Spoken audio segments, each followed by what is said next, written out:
আলহামদুলিল্লাহ আমি ভালো আছি, আল্লাহর মেহেরবানিতে অনেক অনেক ভালো আছি। বিশেষ করে আপনাদের সাথে সাক্ষাৎ করে আমার আরো বেশি ভালো লাগছে, কারণ উহিব্বুকুম ফিল্লাহ, আমি আপনাদেরকে আল্লাহর জন্য ভালোবাসি। আপনারা কি আমাকে আল্লাহর জন্য ভালোবাসেন? এই কথাটা জোরে বলতে পারলেন না? আমি আপনাদেরকে আল্লাহর জন্য ভালোবাসি, আপনারা কি আমাকে আল্লাহর জন্য ভালোবাসেন? এই ভালোবাসাটুকুই কিন্তু আমাদের পুঁজি। ইনশাআল্লাহ এই ভালোবাসা দিয়ে আমরা বিশ্ব জয় করব, ঠিক না? হেরে যাবে ওদের ষড়যন্ত্র আর হিংসা, জিতে যাবে আমাদের ভালোবাসা। আমাদের এই ভালোবাসাকে হারানোর ক্ষমতা গোটা বিশ্বে কারো নাই, চিল্লা বলেন ঠিক না? কারণ আমাদের এই যে ভালোবাসা একে অপরের প্রতি, এটা কি হারাম না হালাল? উত্তর দিতে হবে, হারাম না হালাল? কিন্তু আনফরচুনেটলি আফসোসের বিষয়, এই বাংলাদেশে হারাম ভালোবাসাও আছে না নাই? গার্লফ্রেন্ড বয়ফ্রেন্ড আলহামদুলিল্লাহ আপনাদের এলাকায় নাই? আছে? আছে। আবার এই যে মাত্র কয়েকদিন পরে কি যেন একটা দিবস আসতে চলেছে না, বিশ্ব, হ্যাঁ ওইটাকে যদিও তারা বিশ্ব ভালোবাসা দিবস বলে, কিন্তু আমরা বলি যে না, ওইটা তো বিশ্ব ভালোবাসা দিবস না, ওইটা হচ্ছে বিশ্ব বেহায়াপনার দিবস, বিশ্ব অশ্লীলতার দিবস, ওইটা হচ্ছে লক্ষ লক্ষ নারীদের ধর্ষিত হওয়ার দিবস, ঠিক না? এসব হারাম দিবসের সাথে মুসলমানদের কোনো সম্পর্ক থাকতে পারে? আচ্ছা বলেন তো, আমাদের ভালোবাসা কি মাত্র একদিন না প্রত্যেক দিন? প্রত্যেক দিন আমাদের ভালোবাসা আছে না নাই?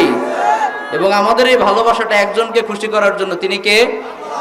বিশ্বনবী বলেছেন, মান আহাব্বা লিল্লাহ, যে ব্যক্তি আল্লাহর জন্য ভালোবাসে, ওয়া আবগাদা লিল্লাহ, আল্লাহর জন্য ঘৃণা করে, ওয়া আতা লিল্লাহ, আল্লাহর জন্য দান করে, ওয়া মানা লিল্লাহ, দান করা থেকে বিরত থাকলেও আল্লাহর জন্য থাকে, ফাকাদ ইস্তাকমালাল ঈমান, ওই ব্যক্তির ঈমানটা পরিপূর্ণ হয়ে যায়। পড়েন সুবহানাল্লাহ।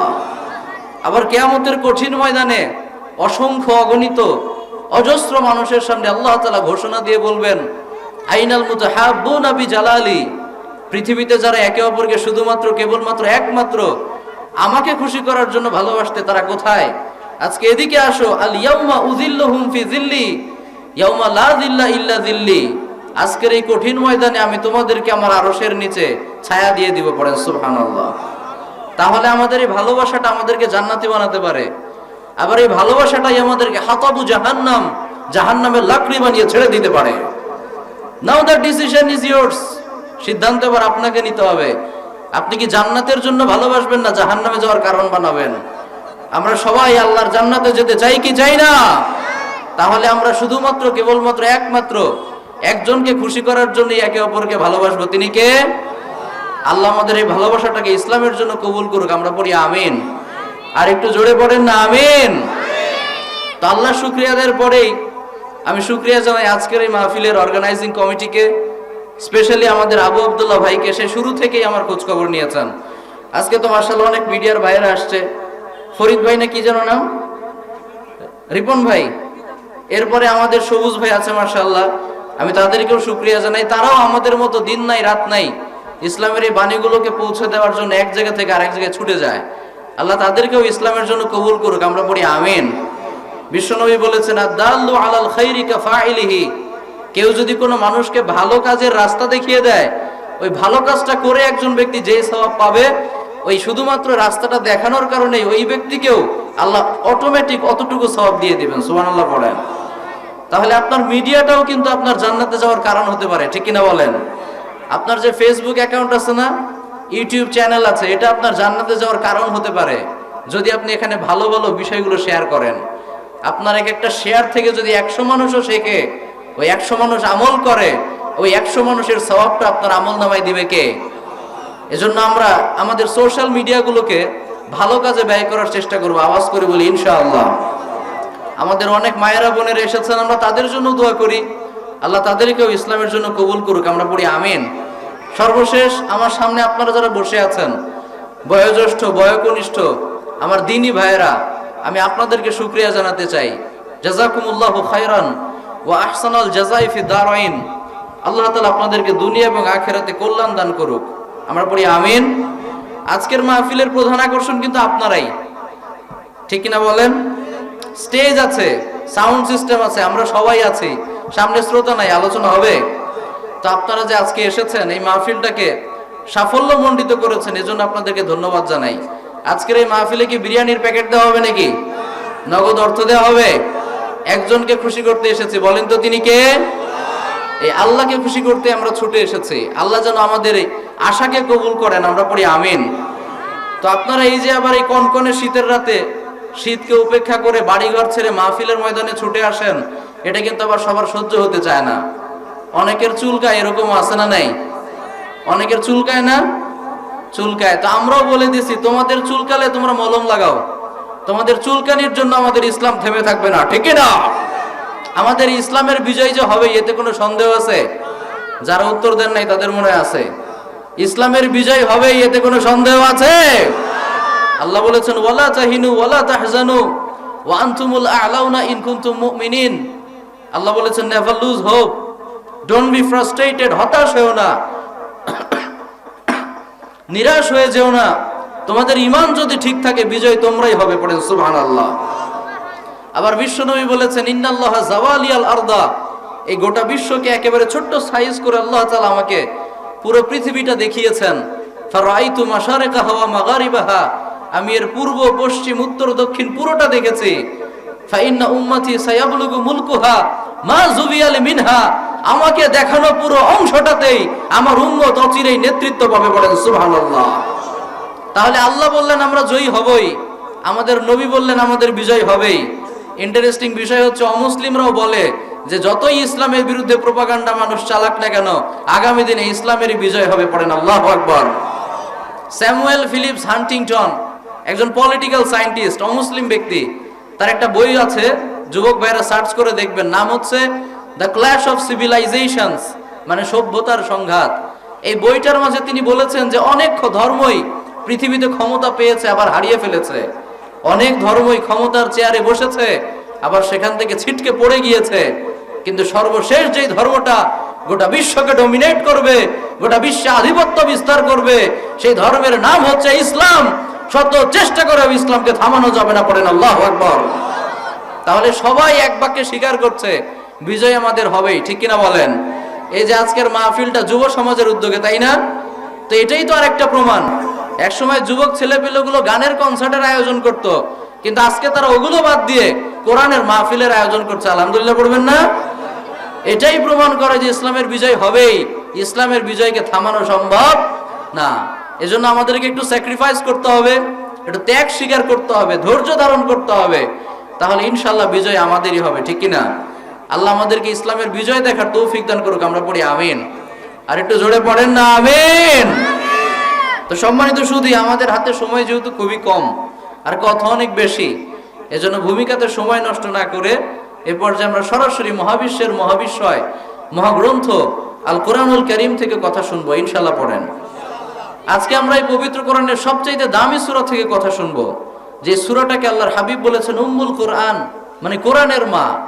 এই পুরো 30 পারা কোরআনে আল্লাহ তাআলা যা যা বলেছেন, এই ছোট্ট সূরার মাঝে আল্লাহ তাআলা সেই পুরো 30 পারা কোরআনের সার নির্যাসকে তিনি সংক্ষেপে উল্লেখ করেছেন। আলহামদুলিল্লাহ পড়েন।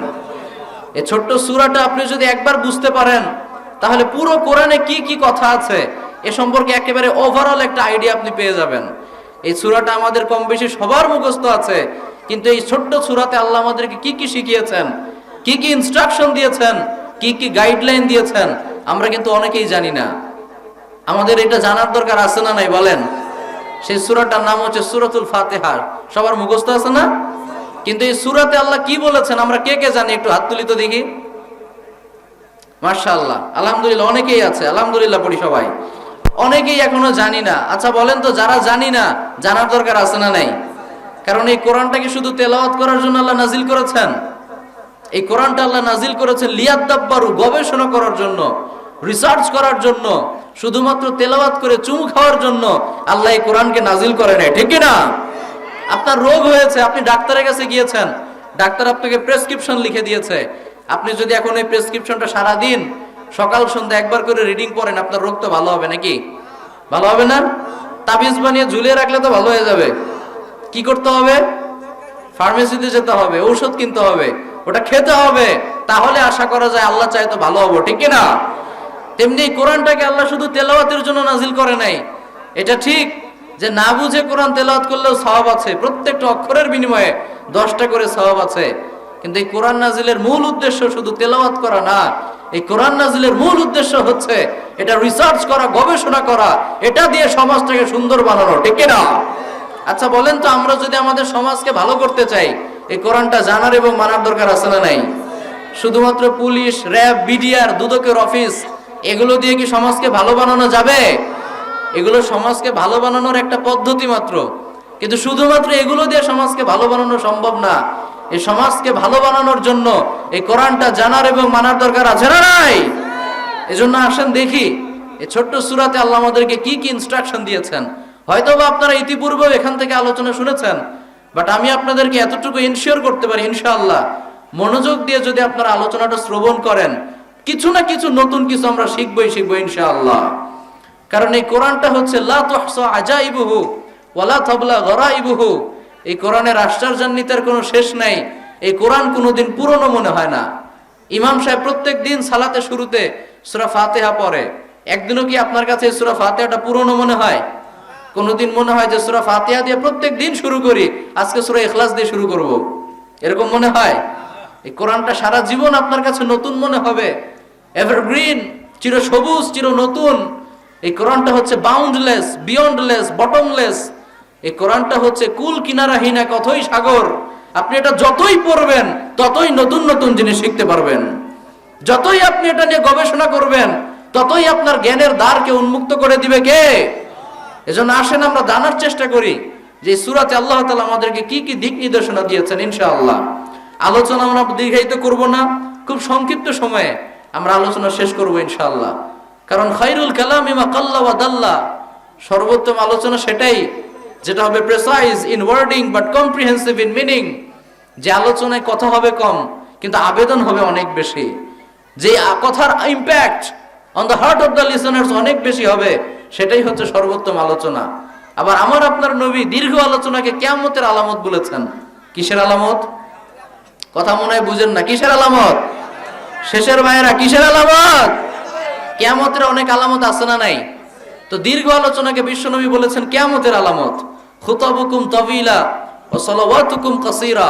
তিনি বললেন one of the minor sign before the day of judgment, your Islamic lectures will be longer and your salah will be shorter. কিয়ামতের আগে তোমাদের আলোচনা দীর্ঘ হয়ে যাবে আর সালাতগুলো সংক্ষিপ্ত হয়ে যাবে। আচ্ছা বলেন তো, আমাদের দেশে কিয়ামতের এই আলামতটা আছে না নাই? অনেক জায়গায় আপনি দেখবেন সারা রাত ব্যাপী কোরআনের তাফসীর চলে, কিন্তু বেশিরভাগ শ্রোতারা ফজরের সালাতটাও পড়তে চায় না। আছে না নাই? তো ওই তাফসীর দিয়ে কি হবে বলেন? সারা রাত তাফসীর শুনলাম, ফজরের সালাতটাই যদি পড়তে না পারি, ওই তাফসীর কি আমার নাজাতের জন্য ওসিলা হবে? এজন্য যতটুকু শুনবো মানার উদ্দেশ্যে শুনবো। সংক্ষিপ্ত সময় আমরা শেষ পর্যন্ত থাকবো তো ইনশাআল্লাহ। আল্লাহ আমাদের সবাইকে কবুল করুক, আমরা পড়ি আমিন। আসেন আলোচনা শুরুর পূর্বে আমরা আল্লাহর নামে 3টা তাকবীর দেই। লিল্লাহি তাকবীর, লিল্লাহি তাকবীর, লিল্লাহি তাকবীর। আল্লাহ তুমি কবুল করো, পড়ি আমিন। তো এই সূরার শুরুতেই আল্লাহ তাআলা আমাদেরকে বলেছেন আলহামদুলিল্লাহি রাব্বিল আলামিন, মানে সমস্ত প্রশংসা, যাবতীয় গুণগান, মহিয়ান, গরিয়ান, কৃপানিধান আল্লাহ রাব্বুল আলামিনের জন্য। বলেন তো সমস্ত প্রশংসা কার জন্য? এই প্রথম আয়াতে আমাদের জন্য যে শিক্ষাটা রয়েছে সেটা হচ্ছে আমরা যেন সুখে দুঃখে সর্বাবস্থায় আল্লাহ তাআলার প্রশংসা করি। আমি আবারও বলছি, প্রথম আয়াতের শিক্ষা হচ্ছে আমরা যেন সুখে দুঃখে সর্বাবস্থায় কার প্রশংসা করি? আর কেনই বা করব না বলেন? ওয়া আসবাগা আলাইকুম নিআমাহু যাহিরাতাও ওয়া বাতিনা। প্রকাশ্য অপ্রকাশ্য, দেখা যায় দেখা যায় না, এমন অসংখ্য নিয়ামত দিয়ে আমাদের জীবনটাকে ভরিয়ে দিয়েছেন কে? আল্লাহ। যে আমাদেরকে কত নিয়ামত দিয়েছেন, কত অনুগ্রহ আমাদের উপরে নাজিল করেছেন, এটা কোনোদিন গুণে শেষ করা সম্ভব? কথা বলতে হবে, এটা গুণে শেষ করা সম্ভব? ওয়া ইন তাউদ্দু নি'মাতাল্লাহি লা তুহসুহা।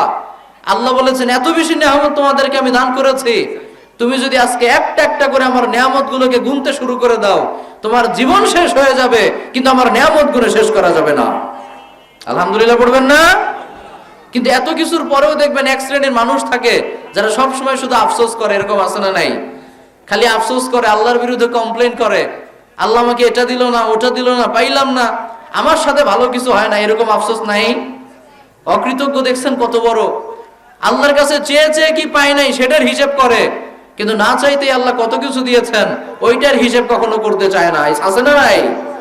আচ্ছা খেয়াল করে দেখেছেন, আমরা না চাইতে আল্লাহ আমাদেরকে চোখ দিয়েছেন, নাক দিয়েছেন, মুখ দিয়েছেন, হাত দিয়েছেন, পা দিয়েছেন। এটার জন্য আমরা কখনো শুকরিয়া আদায় করেছি? কথা বলেন না কেন, করেছি? আপনি কি ভেবে দেখেছেন আপনার চোখ যদি না থাকতো আপনার কত কষ্ট হতো? এই সুজলা সুফলা শস্য শ্যামলা আমাদের প্রিয় জেলা, জেলার নাম কি আপনাদের? রংপুর জেলা। এই রংপুর জেলা কি আমরা দেখতে পারতাম? এত সুন্দর সুন্দর জায়গা আমরা দেখতে পারতাম না। আমাদের দুটো হাত যদি না থাকতো, আপনি কি ভেবে দেখেছেন আপনার হাত না থাকলে আপনি নিজে নিজে খেতে পারতেন না? ঠিক কিনা বলেন? আপনার হাত না থাকলে আপনি নিজে খেতে পারতেন না, আপনার নিজের ড্রেস আপনি নিজে পরতে পারতেন না। আরেকজন যদি দয়া করে পরিয়ে দিত তাহলে আপনার শরীরে কাপড়টা ঢুকতো, তা না হলে উলঙ্গ অবস্থায় সারাদিন আপনাকে কাটাতে হতো। আপনার হাত যদি না থাকতো আপনি প্রস্রাব পায়খানা শেষে আপনি নিজের লজ্জাস্থান নিজে পরিষ্কার করতে পারতেন না। আরেকজন যদি দয়া করে পরিষ্কার করে দিত তাহলে হতো, তা না হলে ওই রকম নোংরা অবস্থাতেই সারাটা দিন আপনাকে কাটিয়ে দিতে হতো। তো আল্লাহ যে আমাদেরকে দুটো হাত দিয়েছেন এই শুকরিয়া আদায় করে তো শেষ করা যাবে না। আল্লাহ যে আমাদেরকে দুটো পা দিয়েছেন এই নিয়ামত শেষ করে তো গুণেই তো শেষ করা যাবে না। আমরা সব সময় আল্লাহর কাছে অভিযোগ করতে থাকি কেন প্রিয় ভাইয়েরা? আমরা কেন শুকরিয়া আদায় করতে চাই না? শুকরিয়া আদায়ের দরকার আছে না নাই? আল্লাহ রাসূল সাল্লাল্লাহু আলাইহি সাল্লাম বলেছেন, লা তানজুরু ইলা মান হুয়া ফাওকাকুম। সাউন্ডটা যে কোনো একটা পজিশনে রাখো, যে কোনো একটা পজিশনে রাখো, চেঞ্জ হচ্ছে সাউন্ডের ইয়াটা বারবার। আল্লাহ রাসূল সাল্লাল্লাহু আলাইহি সাল্লাম বলেছেন, লা তানজুরু ইলা মান হুয়া ফাওকাকুম। তোমাদের চাইতে যারা উঁচু পজিশনে আছে তাদের দিকে তাকিও না। বালিনজুরু ইলা মান হুয়া আসফালা মিনকুম। বরং তোমাদের চাইতে যারা নিচু তাদের দিকে তাকাও। তোমার পজিশন নিয়ে তুমি খুশি না, তোমার পজিশন তোমার কাছে ভালো লাগে না, কিন্তু তোমার ওই পজিশনে পৌঁছার জন্য অনেকে দিনরাত সংগ্রাম আর স্ট্রাগল করে যাচ্ছে। তোমার জীবনটা তোমার কাছে ভালো লাগে না, সুইসাইড করতে মনে চায়, আত্মহত্যা করতে মনে চায়, কিন্তু তোমার মতো একটা জীবন পাওয়া অনেকের কাছে স্বপ্ন। আওয়াজ করে বলেন ঠিক কিনা? আপনার ওই জীবনটা অনেকের কাছে স্বপ্ন, আর আপনার ওই জীবনটা পেয়ে আপনি খুশি না। এটা কেন? ফিলিস্তিনের একটা ছোট্ট বালককে একবার জিজ্ঞাসা করা হয়েছিল, বাবা বড় হয়ে তুমি কি হতে চাও? ওই ছোট্ট ছেলেটা উত্তরে বলেছিল, আঙ্কেল আমি বড় হয়ে কিচ্ছু হতে চাই না, আমি শুধু বড় হওয়া পর্যন্ত বাঁচতে চাই। আমি শুধু বড় হওয়া পর্যন্ত বাঁচতে চাই। চোখের সামনে বাবা মরে যায়, চাচা চাচিরা মরে যায়, আত্মীয় স্বজন মরে যায়, বড় হয়ে কি হব সেটা ভাবার সময়ই তো আমার হাতে নাই। বড় হওয়া পর্যন্ত বাঁচবো কিনা এই গ্যারান্টি তো আমার কাছে নাই। আপনি যে বেঁচে আছেন এটার নিয়ামতে শুকরিয়া আদায় করে শেষ করা যাবে না প্রিয় ভাইয়েরা। এজন্য আমরা যেন কখনো আল্লাহর বিরুদ্ধে অভিযোগ না করি। আল্লাহ বলেছেন, ফাখুযমা আতাইতুক ওয়া কুম মিনাশ শাকিরিন। যেটা দিয়েছি, যতটুকু দিয়েছি এটা নিয়ে শুকরিয়া আদায় করো। কারণ শুকরিয়া আদায় করলে লস না লাভ? আপনাদের সাউন্ড শুনে মনে হয় লস। আল্লাহর শুকরিয়া আদায় করলে লস না লাভ? লা ইন শাকারতুম লা আযীদান্নাকুম। আল্লাহ বলেছেন আমার নিয়ামত পেয়ে শুকরিয়া আদায় করো, নিয়ামত আমি আরো বাড়িয়ে দিব। পড়েন সুবহানাল্লাহ। ওয়ালা ইন কাফারতুম ইন্না আযাবি লাশাদীদ। আর যদি আমার নিয়ামত পেয়ে অকৃতজ্ঞ হও তাহলে জেনে রেখো আমার আযাব আর গজব কিন্তু বড্ড ভয়াবহ।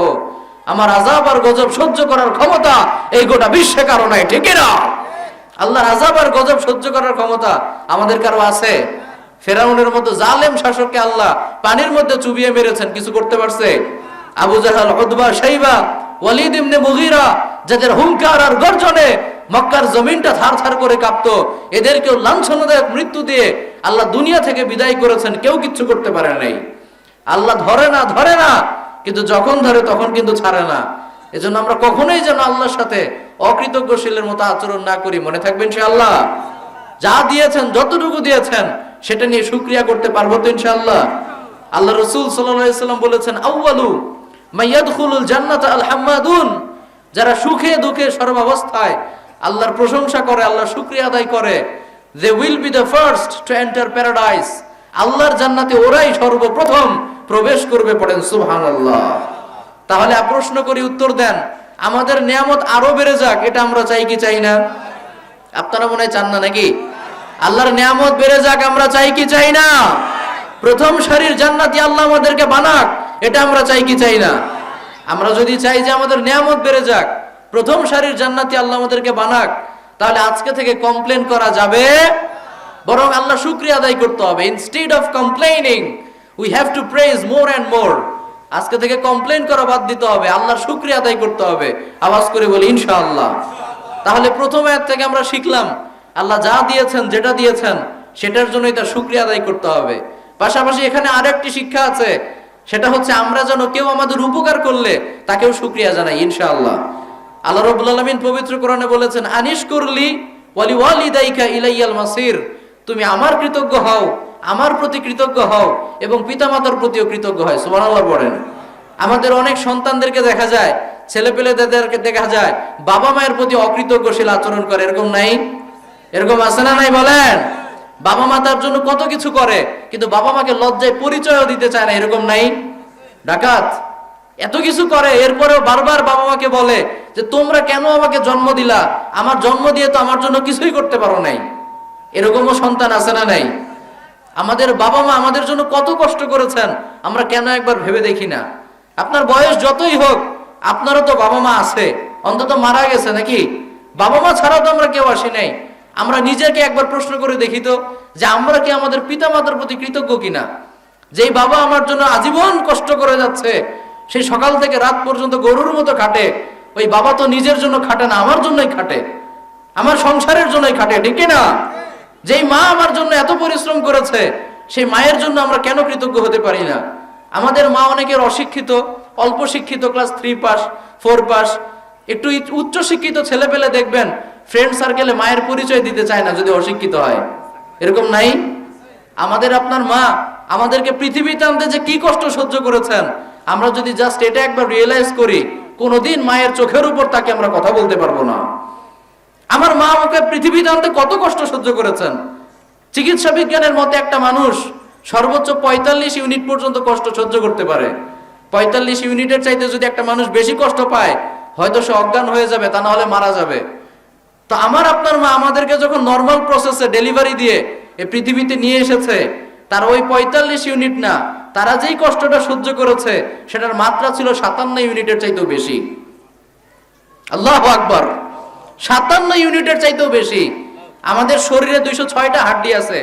কোনো একটা মারাত্মক অ্যাক্সিডেন্টে যদি আমাদের শরীরের 20 থেকে 25টা হাড্ডি একেবারে ভেঙে চূর্ণ বিচূর্ণ হয়ে যায়, একটা মানুষ যেই পরিমাণ কষ্ট পাবে, আমার আপনার মা আমাদেরকে পৃথিবীতে আনার সময় এর চাইতেও বেশি কষ্ট সহ্য করেছে। আর সেই মায়ের প্রতি আমরা অকৃতজ্ঞ হই। রান্না ভালো না হলে আমরা তার বদনাম করি, এরকম নাই? খবরদার প্রিয় ভাইয়েরা, একটু যদি আকল থাকে, আজকে থেকে আমরা আর কখনো পিতা মাতার প্রতি অকৃতজ্ঞ থাকতে পারবো না। তারা যে আমাদেরকে পৃথিবীতে এনেছেন, এতটুকু শুকরিয়া আদায় করে তো শেষ করা যাবে না। আপনার বাবা এবং মা না থাকলে আপনি তো পৃথিবীতেই আসতে পারতেন না। কি দিয়েছে ওইটা বড় কথা না, তারা আপনাকে জন্ম দিয়েছে, এটাই হলো সবচেয়ে বড় কথা। এটার জন্য শুকরিয়ার দরকার আছে না নাই? আবার আপনারা যারা বিবাহিত, আপনাদেরকেও বলি, আমিও বিবাহিত আলহামদুলিল্লাহ, আমি নিজেকেও বলছি, আপনাদেরকেও বলছি, স্ত্রীর প্রতি কৃতজ্ঞ হওয়ার দরকার আছে না নাই? অনেক স্বামীকে দেখা যায় বাইরে গেলে অনেক ভালো ভালো কথা বলে, মিষ্টি মিষ্টি কথা বলে, কিন্তু স্ত্রীর সাথে ভালো ব্যবহার করতে চায় না, এরকম নাই? অথচ আল্লাহ রসুল বলেছেন, খাইরুকুম খাইরুকুম লি আহলি ওয়া আনা খাইরুকুম লি আহলি, তোমাদের মাঝে শ্রেষ্ঠ ব্যক্তি সেই যে তার স্ত্রীর কাছে ভালো। ভালো কে? যে তার স্ত্রীর কাছে ভালো। আর আল্লাহ রসুল বললেন, আমি আমার স্ত্রীর কাছে ভালো। সুবহানাল্লাহ পড়েন। কি কনফিডেন্স দেখেন, ডাইরেক্ট বলতেছেন যে আমি নবী আমার স্ত্রীর কাছে ভালো। এজন্য স্ত্রীর কাছে ভালো হতে হবে, স্ত্রীর প্রতি কৃতজ্ঞ হতে হবে, স্ত্রীর প্রতি অকৃতজ্ঞ হওয়া যাবে না। অনেক সময় দেখা যায় রান্না ভালো না হলে আমরা বদনাম করে ফেলি। এত কষ্ট করে তারা রান্না করে, লবণ একটু বেশি হলেই আমরা বদনাম করি, এরকম নাই? একটু ঝাল বেশি হলেই আমরা খাবার ছুঁড়ে মারি, এরকম নাই? কেন আমরা এগুলো করি? আপনি কি কখনো ভেবে দেখেছেন আপনার স্ত্রী আপনার জন্য কত কিছু স্যাক্রিফাইস করেছে? সে ডেইলি 3 বার রান্না করে আপনার জন্য বাবুর্চির কাজ করে দেয়, সে ঘর বাড়ি ঝাড়ু দিয়ে আপনার ঝাড়ুদারের কাজ করে দেয়, সে আপনার কাপড় চোপড় ধুয়ে দিয়ে ধোপার কাজ করে দেয়, সে আপনার সন্তানদেরকে মানুষ করে একজন নার্সের দায়িত্ব পালন করে। আপনি যখন অসুস্থ হয়ে যান আপনার সেবা যত্ন করে, আপনি হতাশ হয়ে গেলে আপনাকে উৎসাহ যোগায়, ঠিক না? তো এত কিছুর বিনিময়ে আমরা কি দেই বলেন? ওই তো 3 বেলা একটু খেতে দেই, একটু শাড়ি কাপড় দেই, আর কি দেই? একটা মেয়ে কখনোই শুধুমাত্র ভাত কাপড়ের জন্য বিয়ে করে না, তার ভালোবাসার দরকার আছে না নাই? এজন্য আমরা কখনোই যেন এটা মনে না করি যে ও আমার জন্য কাজ করে, আমি ওকে টাকা পয়সা দেই, কিছু খাবার দেই, আমিও তোরে খাওয়াই পড়াই, ব্যাস আমার দায়িত্ব শেষ হয়ে গেল। না, এটাই শুধু আপনার দায়িত্ব না। আল্লাহ বলেছেন, ওয়াশিরুহুন্না বিল মারুফ, স্ত্রীর সাথে ভালো আচরণ করো। আদেশটা কার? এজন্য আমরা যারা স্বামী, আমরা যারা বিবাহিত, আর এখানে যারা অবিবাহিত ভাইয়েরা আছেন, আমি সবাইকে বলছি ইনশাআল্লাহ স্ত্রীর খাবারের কখনো দোষ ধরা যাবে না। অনেক ভালো কিছুর মাঝে একটা ভুল করে ফেলতে পারে, রাগ করা যাবে না। যেহেতু সে বাবা মা ছেড়ে, পরিবার ছেড়ে আপনার কাছে এসেছে, তাকে ওই পরিবারের কখনো ঘাটতি বুঝতে দেওয়া যাবে না। প্রথম আয়াত থেকে তাহলে আমরা শিখলাম আলহামদুলিল্লাহি রাব্বিল আলামিন। আল্লাহ আলামিন দেখেন চমৎকার ভাবে তারা নিজের পরিচয় দিয়েছেন। কি দিয়েছেন? কথা কয় না, কি দিয়েছেন? আপনি যে আল্লাহর প্রশংসা করবেন, আল্লাহর পরিচয় জানার দরকার আছে না নাই? নাকি এটা ওই নির্বাচনের আন্দোলনের মতো? হ্যাঁ, আমার নেতার চরিত্র ফুলের মতো পবিত্র, নামাজ পড়ে না এক ওয়াক্ত, এরকম নাই? এই 100 টাকা দেয়, একটু সিঙ্গারা খাওয়ায়, পেপসি খাওয়ায় দেয়, নেতারে চিনেও না, নেতারে জানেও না, নেতা কই থাকে, সারাদিন কি করে কিচ্ছু জানে না, ওই টাকার লোভে মিছিল করতে যায়, এরকম আছে না নাই? তো আল্লাহ বললেন এইরকম প্রশংসা করলে হবে না, জেনে শুনে প্রশংসা করো। আমার কেন প্রশংসা করবা? আমার পরিচয়টাকে জেনে নাও। আমি হলাম রব্বিল আলামিন, আমি হলাম গোটা বিশ্বের রব। পড়েন সুবহানাল্লাহ। আচ্ছা বলেন তো আমাদের রব কে? হিন্দুদের রব কে? এই যে সাউন্ড কমে গেছে না, হিন্দুদের রব কে? নাকি হিন্দুদেরকে ওই ভগবানরা সৃষ্টি করছেন? কৃষ্ণ সৃষ্টি করেছে? তাদেরকেও তো আল্লাহ সৃষ্টি করেছে, ঠিক কিনা? ওরা মানে না তো আমি কি করব? ওরা মানে না, এটা ওদের ব্যক্তিগত বিষয়। কিন্তু আমরা তো বিশ্বাস করি শুধু আমাদেরকে না, হিন্দুদেরকে না, ইহুদিদেরকে না, খ্রিস্টানদেরকে না, গোটা বিশ্বে যত সৃষ্টি আছে সবাইকে সৃষ্টি করেছেন কে? তিনি হলেন রব্বিল আলামিন, গোটা বিশ্বের রব। আচ্ছা বলেন তো এই রব নিয়ে কবরে প্রশ্ন আছে না নাই? কবরে প্রশ্ন হবে কয়টা? আপনারা জানেন না মনে হয়। কবরে প্রশ্ন কয়টা? প্রথম প্রশ্নই হচ্ছে মান রব্বুকা, হু ইজ ইওর লর্ড? বল তোর প্রভুকে। মুসলিম ব্যক্তি বলবে রব্বি আল্লাহ, আমার রবকে। একটু জবান খুলে বলেন না আমার রবকে। কিন্তু কাফের, বেঈমান, নাস্তিক যারা আল্লাহর বিরুদ্ধে সংসদে আইন পাশ করত, এরা শত চেষ্টা করেও আল্লাহকে রব হিসেবে স্বীকার দিতে পারবে না। 2 নম্বরের প্রশ্ন হবে ওয়ামা দীনুকা, হোয়াট ইজ ইওর রিলিজিয়ন? এই তো ধর্ম কি বল। মুসলিম ব্যক্তি বলবে দীন আল ইসলাম, আমার ধর্মের নাম কি? কিন্তু যারা কাফের, বেঈমান, নাস্তিক, যারা ইসলামের বিরুদ্ধে প্রোপাগান্ডা চালাতো, ইসলামের বিরুদ্ধে কথা বলতো, এরা শত চেষ্টা করেও এই প্রশ্নের উত্তর দিতে পারবে না, ঠিক না? এরা তো পারবে না। আর আরেকটা কথা দেখেন, না বললেই না, ইদানিং দেখবেন এক শ্রেণীর মানুষ আছে, আমরা যখন বলি ভাই এটা ঠিক না, এটা হারাম, এটা আমাদের ধর্মের সাথে যায় না, আমাদেরকে সতর্ক করে বলে হুজুর খবরদার সব জায়গায় ধর্ম টানবেন না। বলে কি বলে না? হুজুর সব জায়গায় ধর্ম টানবেন। তো কবরে যখন মুনকার নাকির তাকে ধর্ম সম্পর্কে জিজ্ঞাসা করবে, এবার ওই উনারা, বুঝছেন তো কারা? ওই যে উনারা যারা বলে সব জায়গায় ধর্ম টানবেন না, উনারা যদি একবার ভুলেও বলে ফেলে এই খবরদার কবরে আসছি তো কি হয়েছে জানেন আমি কোন দলের নেতা, সব জায়গায় ধর্ম টানবেন না, একেবারে সাইজ করে ফেলবো, তাহলে বলেন তো মায়ের কি একটা মাটিতে পড়বে? সব জায়গায় নেতামি চলে? চলে না। 3 নম্বর প্রশ্ন হচ্ছে মান নাবিয়ুকা, হু ইজ ইওর প্রফেট? বল তোর নবীকে। আরেক বর্ণনায় এসেছে বিশ্ব নবীকে দেখিয়ে বলা হবে মান হাযার রাজুল আল্লাযী বুইসা ফিকুম, এই লোকটাকে চিনো, এই লোকটা কে? তখন মুসলিম ব্যক্তি দেখার সাথে সাথে বলবে হুয়া মুহাম্মাদুর, কথা বলে না, হুয়া মুহাম্মাদুর। আরে চিনবো না কেন? ওই নবীকেই তো আমরা আজীবন ভালোবাসলাম, ওই নবীর সুন্নতের অনুসরণ করলাম, উনি তো আমাদের প্রিয় নবী মুহাম্মদ সাল্লাল্লাহু আলাইহি ওয়াসাল্লাম। কিন্তু যারা আমার নবীর বিরুদ্ধে কথা বলতো, আমার নবীর পারিবারিক জীবন নিয়ে কটূক্তি করত, আমার নবীর বিরুদ্ধে ব্লগ লিখতো, এরা শত চেষ্টা করে ওই উত্তর দিতে পারবে না, ঠিক না? আবার দেখবেন অনেকে আছে বর্তমানে, খেয়াল করে দেখবেন যে দাড়ি রাখলে জঙ্গি জঙ্গি বলে। নাই? আপনাদের সমাজে আলহামদুলিল্লাহ এগুলো নাই। যুবক ছেলে পেলে যদি দাড়ি রাখে, টাকনুর উপর কাপড় পরে, বলে কি জঙ্গি জঙ্গি লাগে। আমাদের দেশে জঙ্গি চেনার আলামত প্রকাশ করা হয়েছিল একবার, জঙ্গি চেনার আলামত। তা আলামত গুলা কি? আলামত হচ্ছে আপনার ছেলের দিকে খেয়াল করে দেখেন, আপনার ছেলে কি অল্প বয়সে দাড়ি রাখে? আপনার ছেলে কি টাকনুর উপর কাপড় পরে? আপনার ছেলে কি ওই জন্মদিন, এই দিন, সেই দিন এগুলো পালন করে না? অপ্রয়োজনে মেয়েদের সাথে কথা বলে না? বুঝবেন আপনার ছেলে জঙ্গি। আপনার ছেলের খোঁজ নেন, কার সাথে মিশে, কই যায়, কোন দলের সাথে যুক্ত। তো বলেন তো দাড়ি রাখলে, টাকনুর উপর কাপড় পরলে, মেয়েদের সাথে কথা না বললে যদি জঙ্গি হওয়া যায়, বা আমাদের দেশে ওটারে জঙ্গি বলে, আমি তো বলি ওই রকম জঙ্গি হওয়া আমাদের প্রত্যেকের জন্য ফরজ, ঠিক না? ওই রকম জঙ্গি আমরা হতে চাই কি চাই না? যেই জঙ্গি আমাকে আল্লাহর কাছে নিয়ে যাবে, যে জঙ্গিপন আমাকে নবীর আদর্শ মানাবে, ওই রকম জঙ্গি হতে সমস্যা কি? এরকম জঙ্গি হতে আমাদের জন্য ফরজ। তো এই যে যারা বলে যে দাড়ি রাখলে জঙ্গি জঙ্গি লাগে, ওনারা যখন আল্লাহর নবীকে দেখবে, আল্লাহর নবীকে ক্লিন শেভ করে আসবে? কথা বলেন, আল্লাহর নবী দাড়ি চেঁচে আসবে? আল্লাহর নবী দাড়ি সহ আসবে না?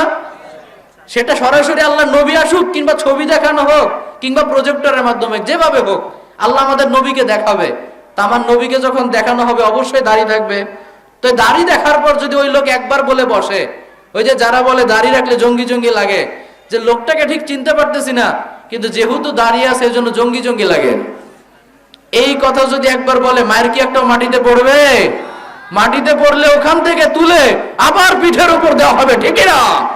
সব জায়গায় নেতামি চলে না প্রিয় ভাইয়েরা। তো মুসলিমরা যখন উত্তরগুলো দিবে, আল্লাহ রসুল বললেন তাদের জন্য জান্নাতের দরজা খুলে দিবেন কে? আর অমুসলিমরা, কাফের, বেঈমান, নাস্তিক, মুনাফিকরা যখন এই উত্তর দিতে পারবে না, আল্লাহ রসুল বললেন ফায়ুদরাবু বিমিত্রাকাতিম মিন হাদিদ, এইবার খেলা হবে। এইবার কি হবে?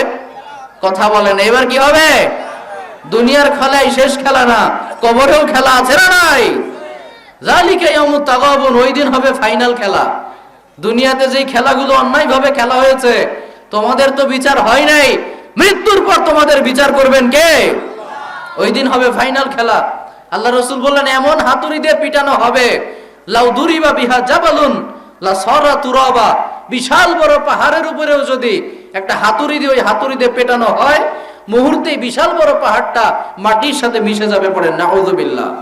তা আমরা কি কবরে গিয়ে ওই হাতুড়ির পিটানি খেতে চাই, না কবরের উত্তর দিয়ে জান্নাতি হতে চাই? তো কবরের উত্তরগুলো যদি দিতে চাই, ওগুলো প্র্যাকটিস করা লাগবে না?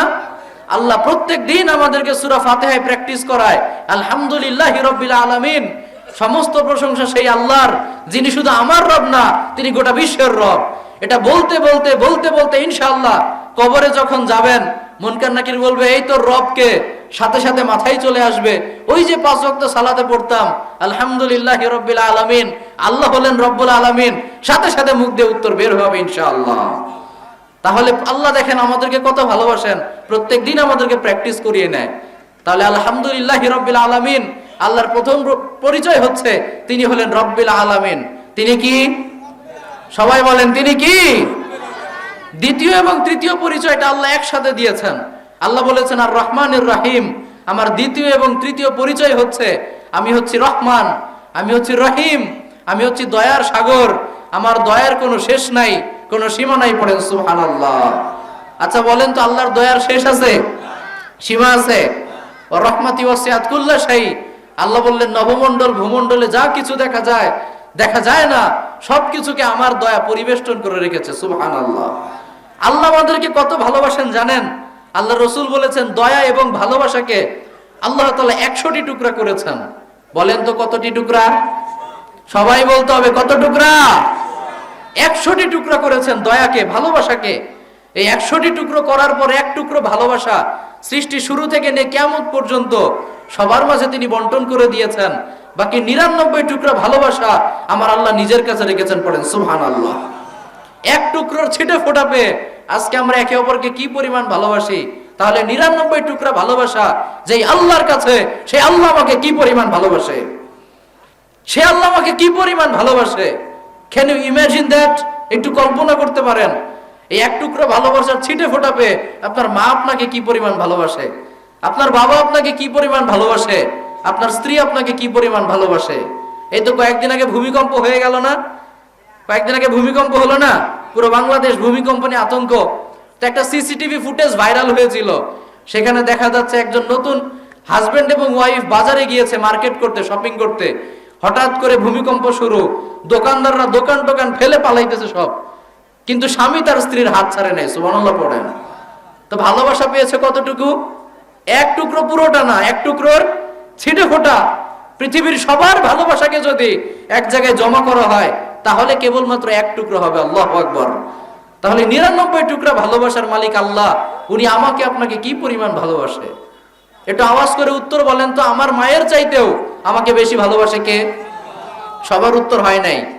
আমার মায়ের চাইতেও আমাকে বেশি ভালোবাসে কে? আমি আমাকে ভালোবাসি না? আপনি আপনাকে ভালোবাসেন না?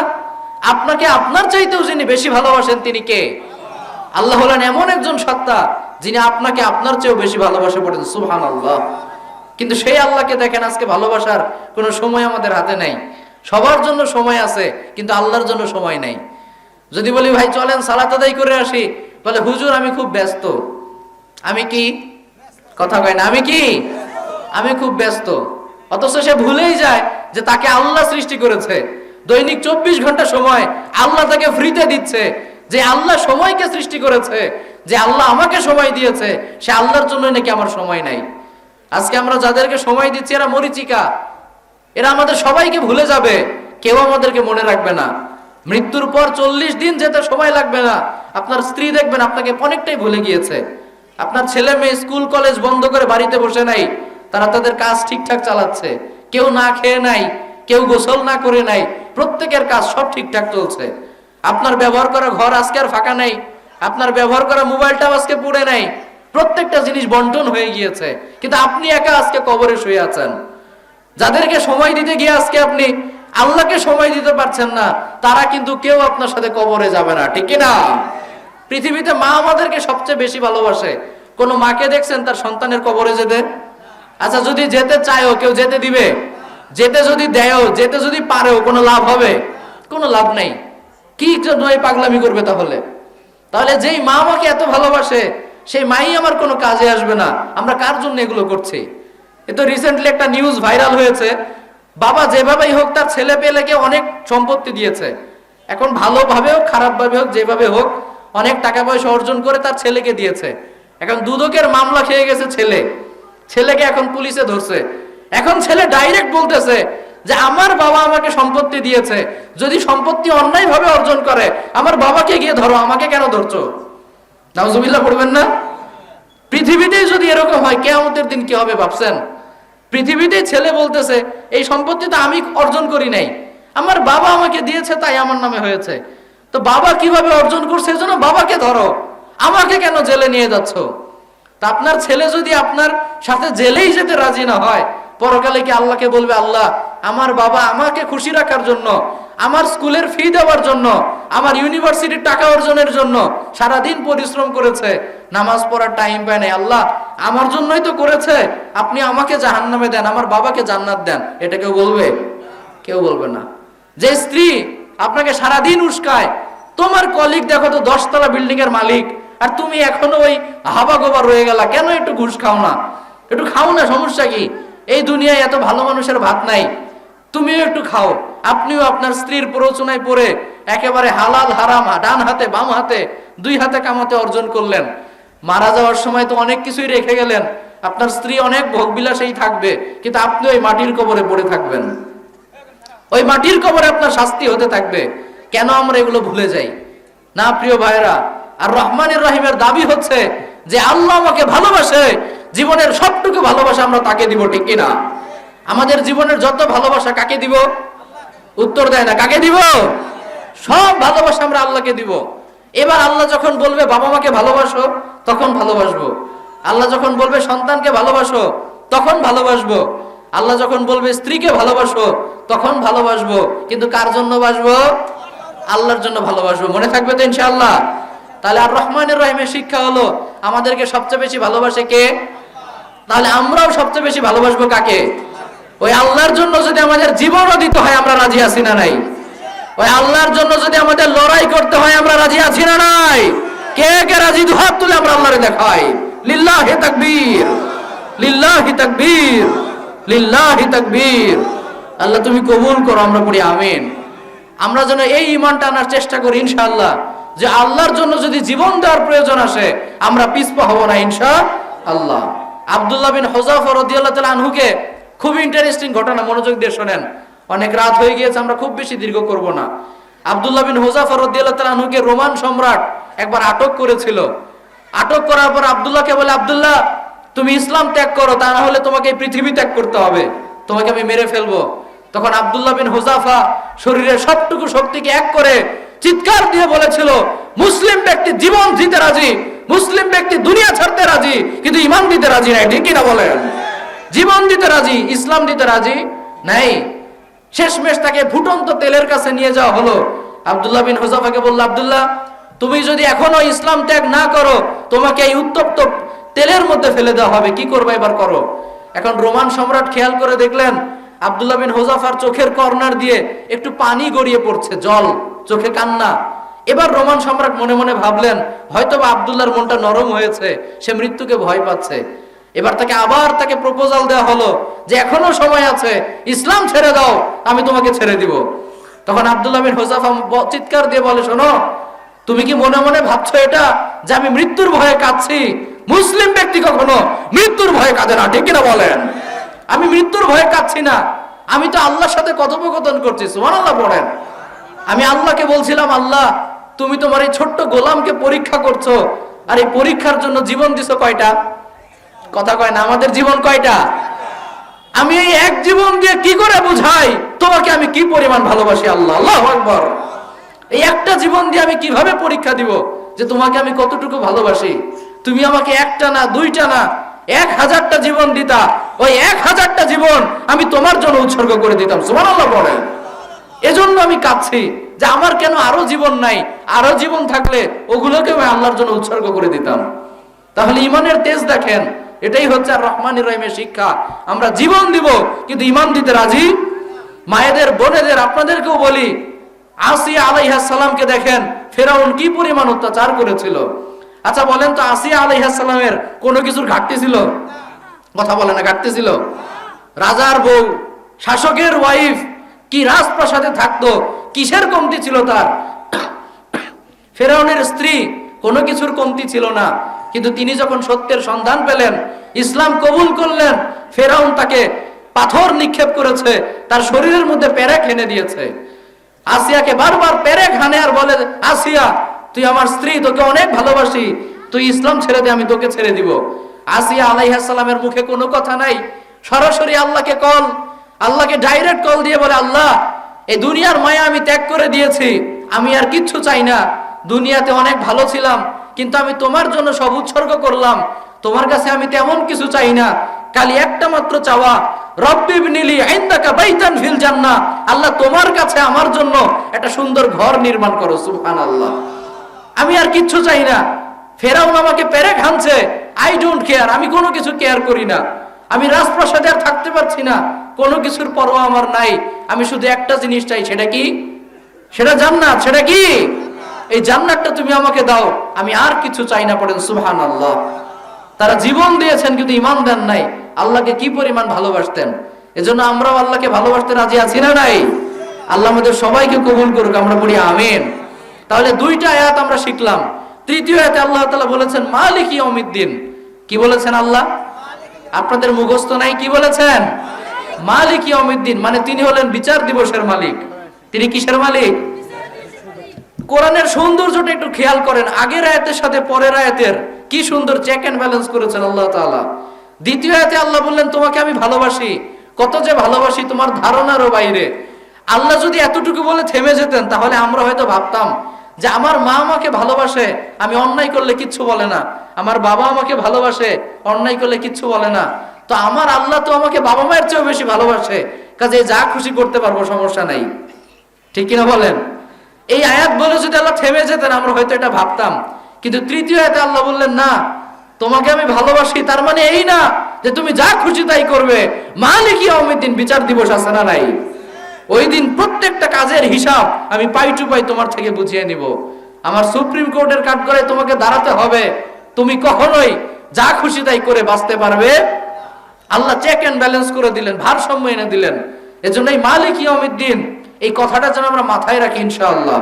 সবসময় যেন মাথায় রাখি যে আল্লাহ যাই করি না কেন, আল্লাহর সামনে দাঁড়ানো লাগবে কি লাগবে না? আল্লাহর সামনে ঠিকই দাঁড়াতে হবে। Allah is watching me, Allah is observing me. আমাকে কেউ না দেখলেও দেখে কে? আমার অন্যায়ের বিচার কেউ না করলেও কিয়ামতের দিন করবেন কে? সেইটা যেন আমরা সবসময় মাথায় রাখি।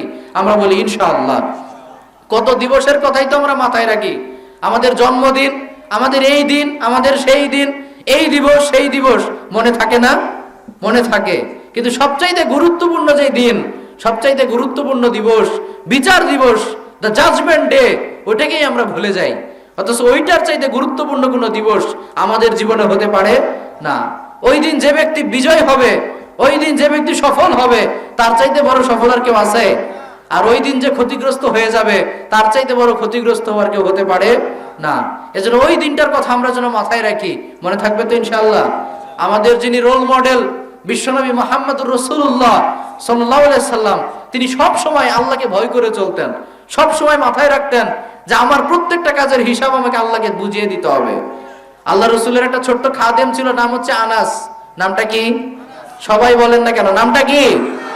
আনাস রাদিয়াল্লাহু তাআলা আনহু তিনি বলেন, খাদামতু রাসূলুল্লাহি 10 সিনিন, আমি 1 বছর না 2 বছর না টানা 10টি বছর আমার নবীর খেদমত করেছি। ফামা দরাবানি, এই 10 বছরের দীর্ঘ সময়ে আমি অনেক ভুল করেছি, কিন্তু আমার নবী একটি বারের জন্য আমাকে আঘাত করেন নাই। পড়েন সুবহানাল্লাহ। ওয়ালা সাব্বানি, আঘাত করে তো দূরের কথা, আমাকে গালি দেন নাই। ওয়ালা আবাসা ফি ওয়াজহিহি, আমাকে মারা তো দূরের কথা, বকা দেওয়া তো দূরের কথা, একটি বারের জন্য আমার দিকে বিরক্তির স্বরে তাকান নাই। পড়েন সুবহানাল্লাহ। কারণ আমার নবী ভালো করেই জানতেন এই ছোট্ট আনাসকে আজকে ঘরের মধ্যে একা পেয়ে আমি যদি তার উপর জুলুম করি, এই আনাস আমার কিচ্ছু করতে পারবে না। পারবে? কথা বলেন, পারবে? ছোট মানুষ কি করবে? এর ফ্যামিলির কেউ কিচ্ছু করতে পারবে না। আরে আমি তো মদিনার প্রেসিডেন্ট, আমাকে কে কি করবে? সবাই আমার অধীনস্থ। কিন্তু আল্লাহ রাসূল ভালো করেই জানতেন যে পৃথিবীর সবাই আমাকে ছেড়ে দিলেও, সবার কাছে আমি পার পেয়ে গেলেও, কিয়ামতের দিন আল্লাহর দরবারে আমি পার পাবো না। আল্লাহ ঠিকই আমাকে জিজ্ঞাসা করবে, মুহাম্মদ সাল্লাল্লাহু আলাইহি ওয়াসাল্লাম, তোমাকে জান্নাত দিলাম, সব ঠিক আছে, সব বুঝলাম, তোমাকে জান্নাতের ঘোষণা দিলাম, কিন্তু একটা হিসেব আমাকে বুঝিয়ে দাও, সেদিন কেন তুমি ওই আনাসের উপর অত্যাচার করেছিলে? কেন তুমি তার উপর জুলুম করেছিলে? আল্লাহ রাসূল এই ভয়ে কোনোদিন তার জীবদ্দশায় কারোর সাথে খারাপ ব্যবহারটুকু করেন নাই। পড়েন সুবহানাল্লাহ। এজন্য অনেক অমুসলিমরাও তার জীবনীটা পড়াশোনা করে তার প্রশংসা করতে বাধ্য হয়েছে। আলহামদুলিল্লাহ পড়েন। জর্জ বার্নার্ড শ, একজন অমুসলিম, তিনি বলেছেন, Muhammad must be called the saviour of humanity. মুহাম্মদকে অনেকে বলে জঙ্গি। মুহাম্মদ সারা জীবন শুধু মারামারি, কাটাকাটি, এগুলো নিয়ে ব্যস্ত ছিল। কিন্তু না, আমি তার জীবনী স্টাডি করে এই মতামত দিচ্ছি যে মুহাম্মদকে জঙ্গি বলা তো দূরের কথা, তাকে মানবতার ত্রাণকর্তা বলতে হবে। পড়েন সুবহানাল্লাহ। শুধু তাই না, I believe that if a man like Muhammad were to assume the dictatorship of the modern world, he would succeed in solving its problems in a way that would bring it much needed peace and happiness. আমি মনে প্রাণে বিশ্বাস করি, মুহাম্মদের মতো একজন মানুষের হাতে যদি আজকের এই আধুনিক বিশ্বের দায়িত্ব দেওয়া হয়, গোটা বিশ্বের সব সমস্যার সমাধান করে বিশ্ববাসীর কাঙ্ক্ষিত সুখ এবং সমৃদ্ধি তিনি আবার ফিরাতে পারবেন। পড়েন সুবহানাল্লাহ। কারণ আমার নবী দুনিয়ার কাউকে ভয় পেতেন না। ভয় পেতেন কাকে? আরো জোরে, ভয় পেতেন কাকে? এমন একজনকে তিনি ভয় পেতেন যার চোখকে কখনো ফাঁকি দেওয়া সম্ভব, যার কাছ থেকে পার পাওয়া সম্ভব, সব সময় তিনি দেখেন, ঠিক না? আপনি যদি অন্ধকার ঘরে, অন্ধকার রজনীতে দরজা লাগিয়েও একটা অন্যায় করেন, কেউ না দেখলেও দেখে কে? এই যে সামনে রমজান মাস আসছে না, রমজান মাসে আপনি সিয়াম রেখেছেন, ঘরের মধ্যে ঢুকে চাইলেই খেতে পারেন। কি বলেন? চাইলেই খেতে পারেন না? খাবার রেডি আছে, সুন্দর মিষ্টি পানি, কিন্তু আপনি খান না। কার ভয়ে? কারণ আপনি ভালো করেই জানেন আপনি ঘরের মধ্যে খেলে দুনিয়ার কেউ জানবে না, দুনিয়ার কেউ দেখবে না, সবাই বলবে না লোকটা অনেক ভালো, এই বৃদ্ধ বয়সেও রোজা রাখে, এত কষ্টের মধ্যে, এত ব্যস্ততার মধ্যেও রোজা রাখে, সবাই আপনার প্রশংসা করবে। কিন্তু আল্লাহ তো ঠিকই জানে আপনি আসলে রোজাদার না, ঠিক না? এই রমজান আমাদেরকে এসেছে এই তাকওয়া জাগানোর জন্য। আল্লাহ বলেছেন, কুতিবা আলাইকুমুস সিয়াম কামা কুতিবা আলাল্লাযিনা মিন ক্বাবলিকুম লাআল্লাকুম তাত্তাকুন। তোমাদের উপর সিয়ামকে ফরজ করা হয়েছে যাতে করে তোমরা আল্লাহকে ভয় করতে পারো। আল্লাহু আকবার। আল্লাহর ভয়টা এই রোজার মধ্যে আছে। এজন্য রমজান মাস সামনে আসছে, আমরা যদি নিজেকে মুত্তাকি বানাতে চাই, আমরা একটাও রোজা ছাড়বো না ইনশাআল্লাহ। আর একটু জোরে বলেন ইনশাআল্লাহ। কার খুশির জন্য আমরা সিয়াম পালন করব বলেন তো? দুনিয়ার কাউকে দেখানোর জন্য না। কাকে দেখানোর জন্য?